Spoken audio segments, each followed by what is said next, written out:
Zeltzer with WorkWeek. And one of the issues that we have covered is the international effect of Trump and what's going on in the United States. And one of the countries that the United States has affected is Brazil. And joining us this afternoon on WorkWeek is Fabio Bosco. He is a transit worker, activist in the union with Conlutas, which is a democratic trade union federation in Brazil, activist trade union federation, left. And he was also a candidate in the recent election in Brazil and has been fighting for worker rights and against privatization, against the attacks on the working class. So welcome to WorkWeek, Fabio. Thank you, Steve, for having me. So Fabio, why don't you talk about issues facing the working class in Brazil? I know that there's a COVID Chernobyl going on in the United States, and the same is happening in Brazil as well. So why don't you talk about the issues that the working class is facing, recent elections, and where things are at for working people in Brazil? First, let me say some things about the elections, and afterwards we address the issue of how is the working class. These elections, well, we had national elections for the cities last Sunday. And what was interesting is that first, the number of people that did not go to the ballot box increased. In average, in Brazil, 23% of the people did not show up to vote. In major cities like Sao Paulo and Rio de Janeiro, this number is around 30%. And if you put together these people plus the blank votes and null votes, for instance, in Sao Paulo, 45% of the people either did not show up or voted null or blank. So this is something that may be the reason for that is on the one side, the pandemic. People are afraid of going out because the pandemic is on the rise now. And the other reason is the lack of confidence that the vote may bring any change. The second important thing in these elections is that the broad majority voted against the President Bolsonaro associated candidates and against far-right speeches, you see. So these parties were strongly defeated. But the main beneficiary were the mainstream right-wing bourgeois parties. So I think it's something very similar to the US, you see. People are happy because they defeated Trump, but on the other side you have Biden. Here in Brazil, okay, we defeated the far right, but the right wing, the mainstream right wing is replacing them. So it's a limited change. Something important as well is what's happening among the left-wing parties.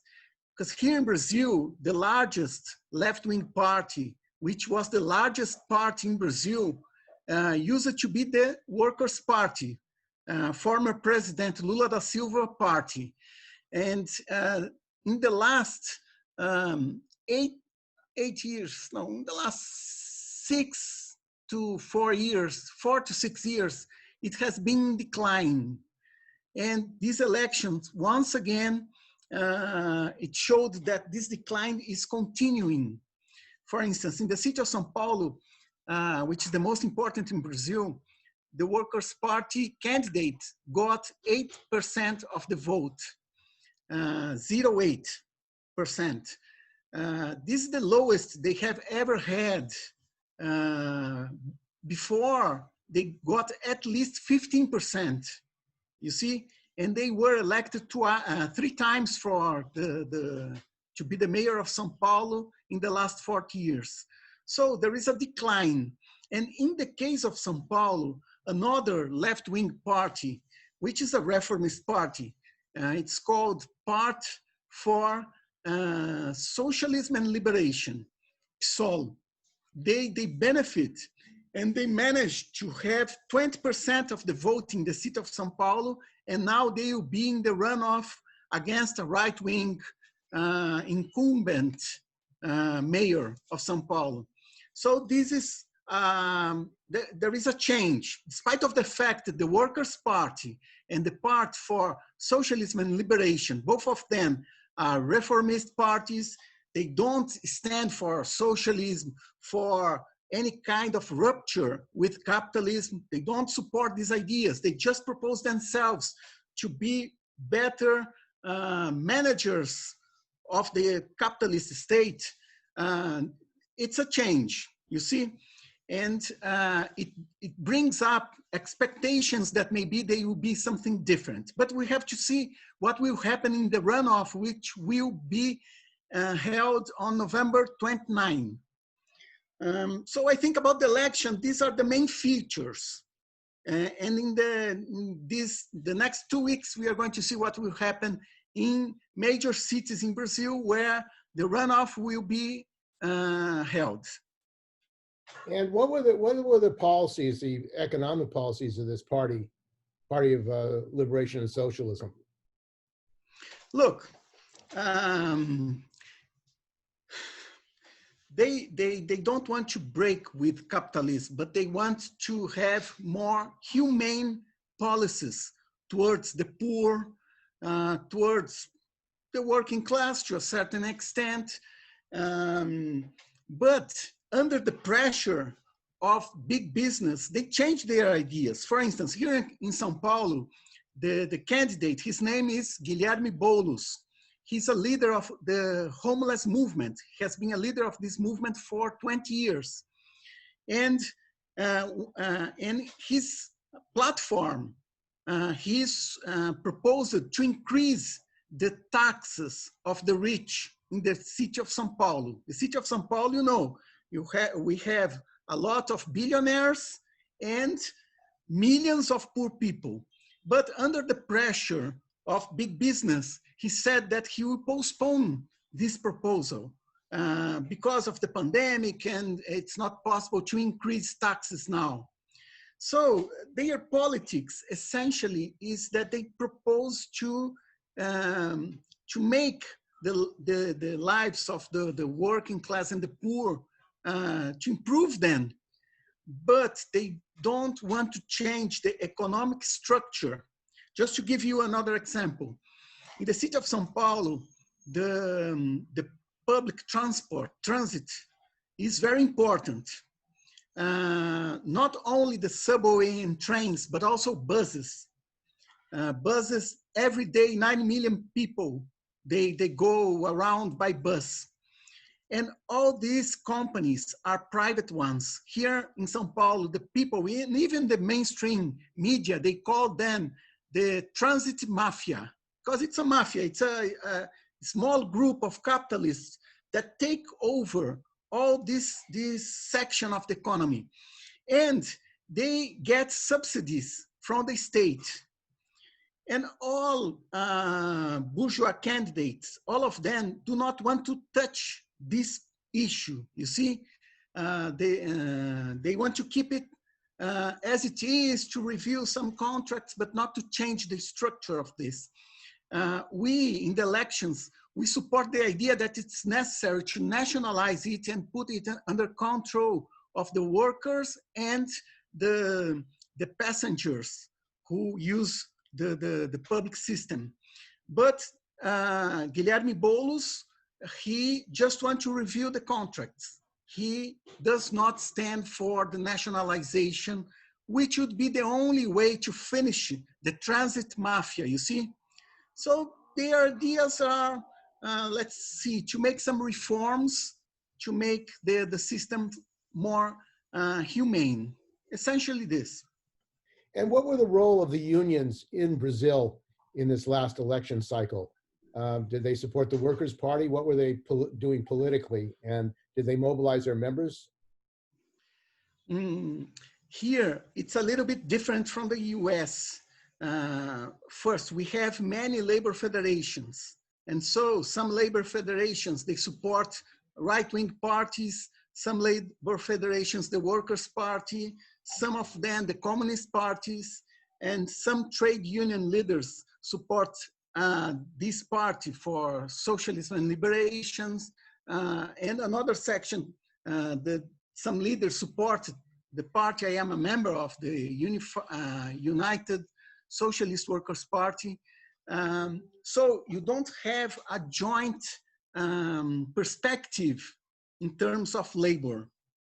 And something else, the participation of the rank and file is not done in an organized way. I mean, I remember in the US, the unions, they collected dues, extra dues from the workers to give the money mainly to the Democratic Party, isn't that?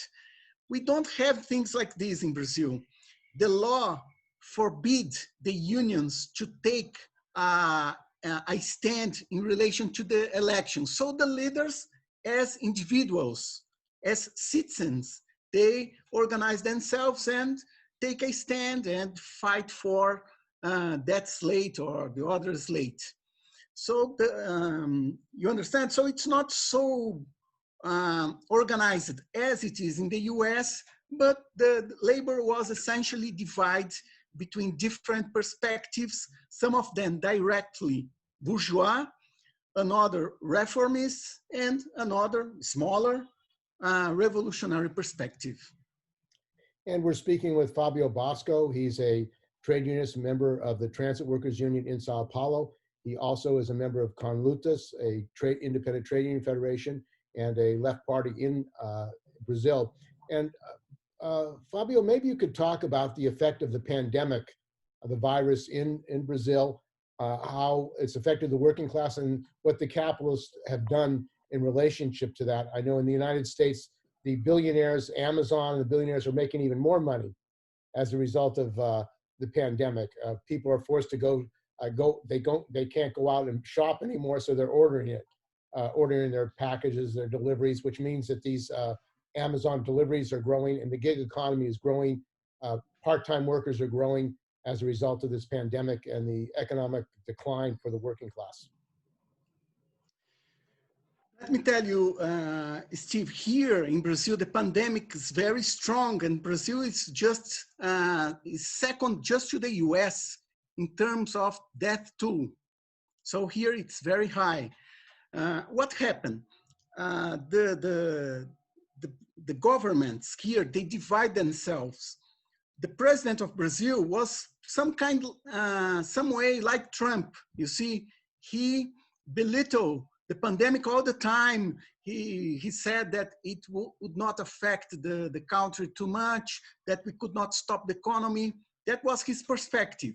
And the other section of the bourgeoisie, they believe that it was necessary to take some steps to stop the pandemic, but they did not want to stop the plants, the industries from working.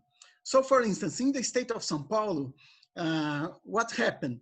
The governor of Sao Paulo, he stopped the shops and the schools, universities, but everything else was working. So 70% of the economy in the state of Sao Paulo was working in the when the pandemic was in the highest point, you see?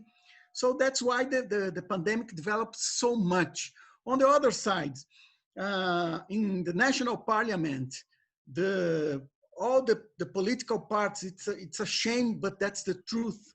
The bourgeois parties, together with the reformist left-wing parties, they voted bills that allow the jobs to be preserved, but the bosses could make flexible some rights and even decrease the wages. So what happened? Something around 10 million workers in Brazil had their wages cut 25, 50%, some people even 75%. It's a very problematic issue. Some of them stayed at home, you see.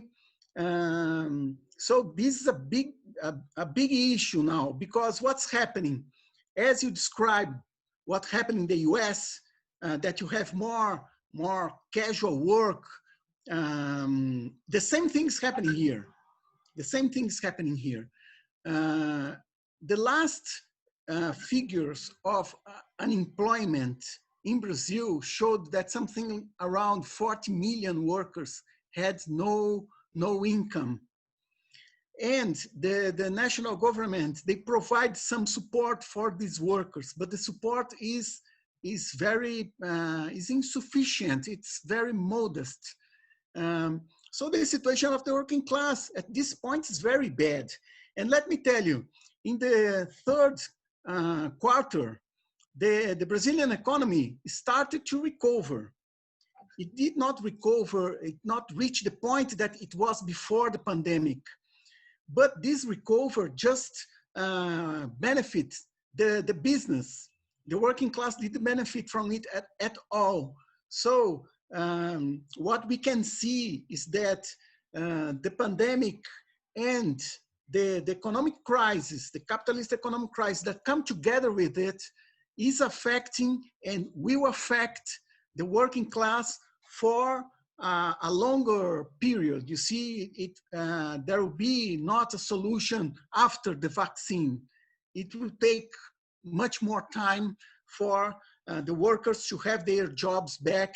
And that's why what we can see is that in Brazil, we are going to have many conflicts. The conflicts may be not mainly by labor, you see, but by the people that lost their jobs, that lost their incomes, that are in the poor neighborhoods, that will fight to have the means to survive. And the issue of discrimination, there have been some reports about blacks becoming more active around their issues of discrimination. What's going on politically with the black working class in Brazil?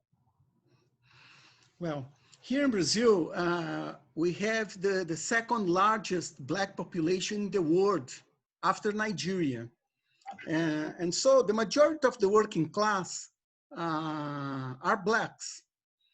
And as it happens in the US, they are concentrated in the jobs that have lower wages and jobs where people are dismissed more frequently. So they are with the worst jobs. That's what happens. And what I feel is that there is an increase of the consciousness of the working class as a whole and the black people in particular about their rights. Unfortunately, we did not have a wave of struggles as you had in the US in May. We did not have something like this here, despite of the fact we have the same police brutality against the black, particularly the young black people, the young black poor people. We have the same thing here in Brazil. But we, up to now, did not have a kind of upsurge, a wave of protests as you had in the US. But I think when I want to tell you, people here in Brazil, when the demonstrations were happening in the US, they were paying attention. They were saying that we should move in the same way. So you see how this international contacts, influence among the working class and the poor happens, you see? So maybe we are going to have something like this. But among labor, the situation of the black working class is a situation of discrimination, of concentration in the lowest paid jobs. And the issue of working a united front, there is no mass, there is the Workers' Party in Brazil, but there's no party, working class party to the left of that. In the United States, there's no Labor Party. Is there a possibility in Brazil of developing a mass Workers' Party, an alternative to the Workers' Party? Look, the Workers' Party, Lula da Silva's Workers' Party, is the largest or the second largest party in Brazil. It's different from the Labour Party in UK, because in UK, the unions are affiliated to the party. They have the power in the party. Here, it's not like this. The Brazilian law does not allow it to happen.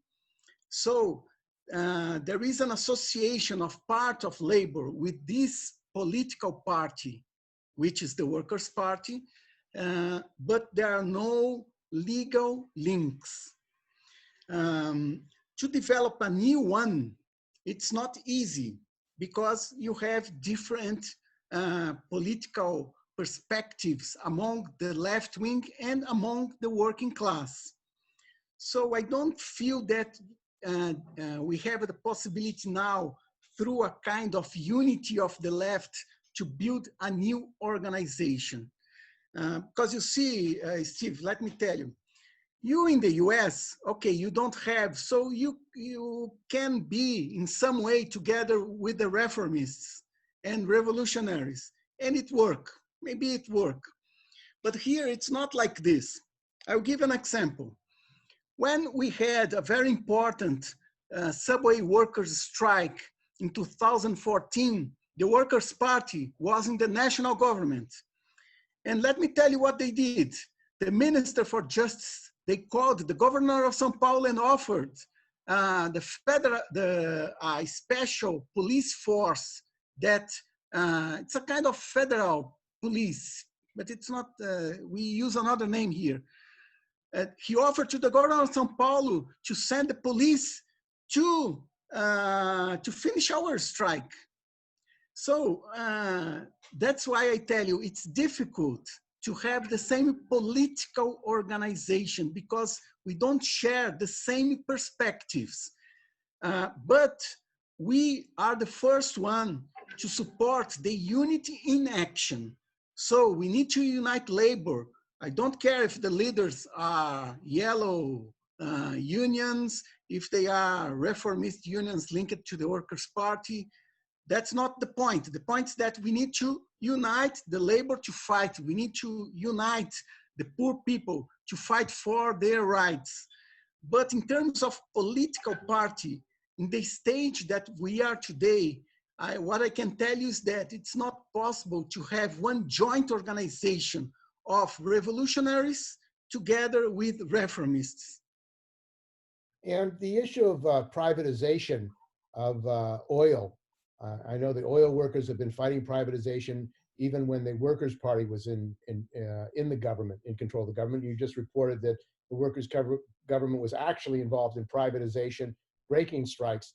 The Bolsonaro government now says they want to privatize large parts of the petroleum industry. What has been the response of the unions, and what do you think he's going to be successful in privatizing the industry in Brazil, which is a nationalized oil industry?